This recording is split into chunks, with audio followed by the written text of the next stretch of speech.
Kemenpora membentuk tim koordinatif lintas kementerian untuk mematangkan berbagai aspek teknis Pekan Olahraga Nasional 2028.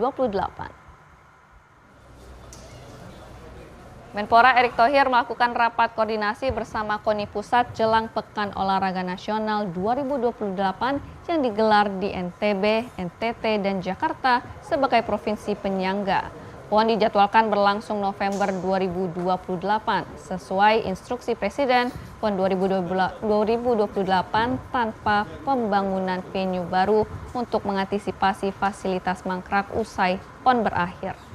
Selain menggodok jumlah cabur yang dipertandingkan, kini tim koordinatif dipersiapkan. Kemenpora bersama KONI menggandeng Kejaksaan Agung serta Badan Pengawasan Keuangan dan Pembangunan dalam PON 2028.